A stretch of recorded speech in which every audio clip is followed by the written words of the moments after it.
Praise the Lord. मेरे मसीह भाई बहनों, आप सभी का स्वागत करती हूँ आज एक नए वीडियो में। मेरे प्रिय भाई बहनों, आज हम आपके लिए कुछ ऐसे वचन बताएंगे जिनके द्वारा आज परमेश्वर के वचनों को आप सुनेंगे और आपको बहुत बड़ा ऐसे शॉट लगेगा, क्योंकि आज हम उस सच्चाई को बताएंगे, आज हम उस हकीकत को बताएंगे जिससे आज बहुत से भाई बहन लोग अनजान हैं। क्योंकि आज बहुत से भाई बहन लोग कहते हैं कि हम नहीं जानते कि पहले मनुष्य आया या पहले इंसान आया या पहले जानवर आए या पहले पुरुष आया या उसके पहले स्त्री आई। बहुत ऐसे मन में बहुत सी बातें होती हैं, बहुत सी सवाल होता है कि पहले आदमी आया या औरत आई, या पहले जानवर बने या पहले इंसान बना, या पृथ्वी पहले कैसे थी, कैसे बनी, कैसे नहीं बनी। बहुत से आज भाई बहन लोग इसी कंफ्यूजन में रहते हैं। तो आइए आज हम आपके कन्फ्यूजनों को दूर करेंगे, आपके मन में जो सवाल है उन सवालों का जवाब देंगे। तो चलेंगे हम आज इस वीडियो को शुरू करने से पहले आपसे मैं रिक्वेस्ट करती हूँ कि मेरे प्रिय भाई बहनों, आप मेरे वीडियो को पूरा देखें और कमेंट करें और इस वीडियो को शेयर, सब्सक्राइब, लाइक जरूर करें मेरे प्रिय भाई बहनों, क्योंकि हम इतना मेहनत करते हैं और परमेश्वर के वचनों को आपके पास पहुंचाने की कोशिश करते हैं ताकि परमेश्वर की जो सच्चाई है वो आप तक पहुंच सके। मेरे प्रिय भाई बहनों, जब आप हमें परमेश्वर के वचनों को सुनेंगे और लोगों तक शेयर करेंगे, कमेंट करेंगे, लाइक करेंगे, सब्सक्राइब करेंगे, तो हमारा भी हौसला, हमारा भी हिम्मत बढ़ता है कि परमेश्वर के वचनों से कोई तो है जो प्रेम करता है, कोई तो है जो परमेश्वर के वचन को फैलाना चाहता है, कोई तो है जो सच्चे मन से प्रभु को मानता है। क्योंकि आज बहुत से भाई बहन लोग वीडियो को अधूरा छोड़ देते हैं, या तो वो देख लेते हैं खुद उनके जीवन में परमेश्वर कार्य करता है, पर वो दूसरों को ये वीडियो नहीं शेयर करते, यानी दूसरों तक ये सच्चाई नहीं पहुंचाते। तो मेरे प्रिय भाई बहनों, हम सच्चे मसीह हैं, तो हमें परमेश्वर का सुसमाचार और लोगों तक पहुंचाना है ताकि वो भी सच्चाई को जान सकें, वो भी परमेश्वर के वचन के अनुसार जी सकें, चल सकें।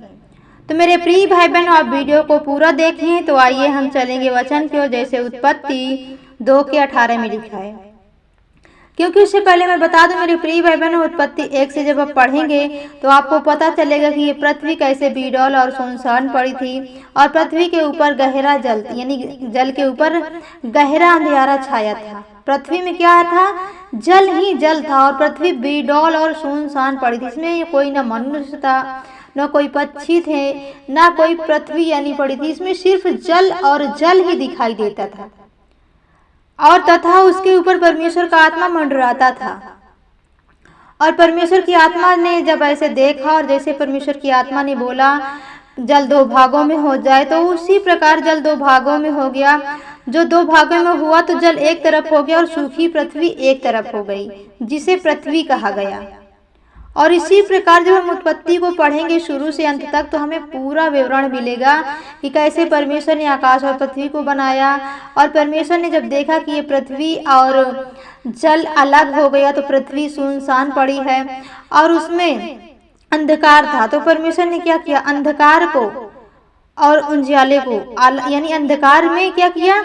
उजियाले को, जैसे परमेश्वर ने बोला कि उजियाला हो जाए, जब उजियाला हो गया तो अंधकार और उजियाले को क्या किया? अलग किया। जिसको आज हम रात के नाम से अंधियारे को जानते हैं, दिन के नाम से क्या जानते हैं? जो उजियाला है, जो प्रकाश देता है हमें। परमेश्वर ने हमें उत्पत्ति के वचन के द्वारा जब हम पढ़ते हैं तो हमें पूरी शिक्षाएं, पूरा ज्ञान मिलता है। परमेश्वर ने 7 दिन काम किया, 6 दिन सब कुछ बनाया, 7वें दिन क्या किया? विश्राम किया। परमेश्वर ने इसी प्रकार जीव जंतु बनाए, पेड़ पौधे बनाए, आदम को अपने हाथों से मिट्टी से रचा। जब देखा कि आदम का अकेले रहना ठीक नहीं है, तो आगे वचन पढ़ेंगे, जैसे उत्पत्ति 2:18 में लिखा है।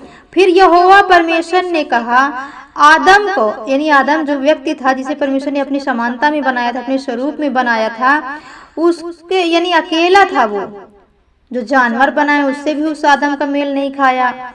और जितने जीव जंतु हैं सबको क्या परमेश्वर ने बनाया कि आदम के साथ रहेंगे, लेकिन फिर भी जब आदम को अकेला पाया तब परमेश्वर ने क्या कहा?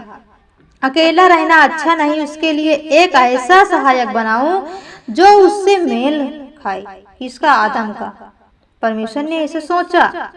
और उत्पत्ति 2:21 में पढ़ेंगे, तब यहोवा परमेश्वर ने आदम को भारी नींद में डाल दिया और जब वह सो गया तब उसने उसकी एक, आदम ने जब परमेश्वर ने उसे ऐसे भारी नींद में डाला तो आदम को नींद आ गई, और जैसे आदम सो गया तब परमेश्वर ने क्या किया, उसकी एक पसली निकाल कर उसकी जगह मांस भर दिया। आदम के शरीर से एक पसली निकालकर उसकी जगह मांस भर दिया। और आदम के शरीर से जो पसली निकाली गई थी उसमें से क्या बनाया, परमेश्वर ने उसके लिए एक स्त्री बनाया जिससे उसका मेल खाए। इसीलिए मेरे प्रिय भाई बहन, आज बहुत से मसीह भाई बहन लोग हैं, पति पत्नी में मेल नहीं रहता, झगड़े होते रहते हैं, लड़ाई होती रहते हैं। आज बहुत से पास्टर पादरी हैं जो अपनी बीवियों से अलग रहते हैं। तो परमेश्वर का वचन कहता है, क्यों, अगर किसी भाई या किसी बहन के घर में ऐसा है कि वो अपने पति से दूर, अपने पति से अलग है, तो परमेश्वर का प्रेम नहीं है। उनके अंदर परमेश्वर का जो अनुग्रह, जो शांति होना चाहिए वो नहीं है, उनका उद्धार नहीं हो सकता। क्यों? क्योंकि जब तक हम पति पत्नी क्योंकि हम एक शरीर से निकाल कर बनाए गए, तो जब तक वो दोनों एक नहीं होंगे तब तक उनके अंदर परमेश्वर का प्रेम एक नहीं होगा, एक तरफा नहीं होगा। उनका कोई भी काम सोचे कि सफल होगा, यानी स्वर्ग के लिए, तो उनके काम कोई भी सफल नहीं होगा। क्योंकि जहाँ पत्नी पत्नी एक मन होकर, पति और पत्नी एक मन होकर जब प्रार्थना करते हैं, कोई भी काम करते हैं, तो सफल होता है। क्यों? क्योंकि परमेश्वर ने हमने क्या किया है, दोनों को एक अंग बनाया है। और जब तक दोनों अंग मिलेंगे नहीं तब तक क्या है, अधूरापन रहेगा। हमारे जीवन में कोई भी काम पूरा नहीं होगा, हमारी कोई भी योजनाएं सफल नहीं होंगी, हम अधूरे हैं। चाहे वो पत्नी हो या पति हो, वो बिना पति के पत्नी अधूरी है और पति के बिना पत्नी अधूरी है। तो हमें पति पत्नी में आपस में क्या रखना है, प्रेम रखना है। आपस में हम एक मन रखें, तभी हम परमेश्वर के प्रेम में बने रहेंगे, तभी हम परमेश्वर के प्रेम में चल पाएंगे। तो परमेश्वर आपको, आपके परिवार को इन्हीं वचनों के द्वारा बहुत आशीष दे। God bless you. आमीन।